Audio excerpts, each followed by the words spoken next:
Just before I begin, this particular video format that I'm using and the lighting conditions here lend to me having very white teeth, so check that out. That's beautiful, isn't it? Not in real life, of course, they're actually slightly yellow, but you don't need to know that. For all intents and purposes, I have the whitest teeth ever, much like my attitude and my general persona, whitest ever.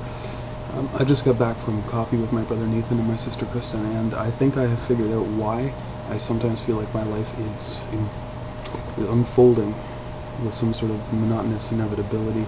And I think it has a genetic component, because honestly, a lot of the people in the Steenhoff side of the family have this kind of wanderlust thing going on. I don't know what it is, honestly. We just have a feeling of being trapped every once in a while, me especially. What to say? In other news, I watched House this evening, and it brought to my mind a question that I haven't actually resolved.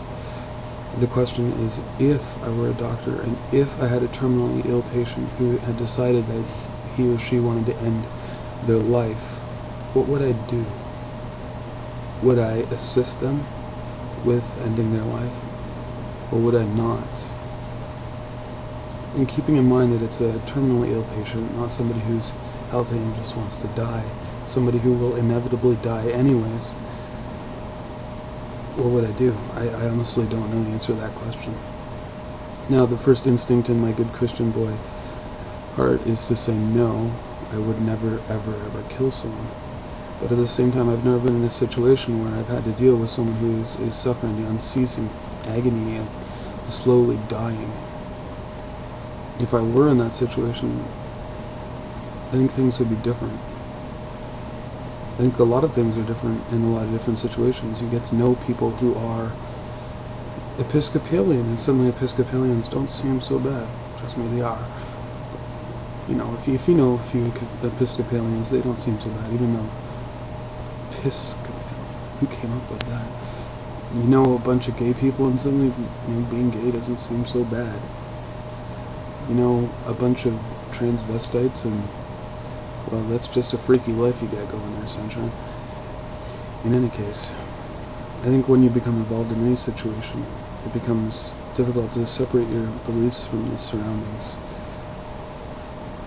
Especially, and this is my experience speaking here, not just some wild conjecture that I've come up with, in relationships. It's hard to separate fact from fiction, and reality from, well, a whole big alpaca lies.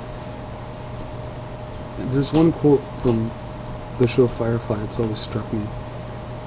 It says, you never really know a man. You can live with him your whole life.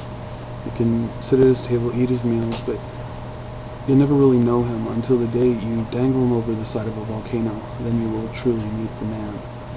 And I know I haven't got that quite correctly, but in some ways it's very true. You don't know anyone, ever. Really. Until you walk through the fire. That's just me talking. What do I know? I'm 25, and I don't even know where my life is going. There's that. You take it all with a big old grain of salt, you know? In any case, I'm off to bed. Nightfall.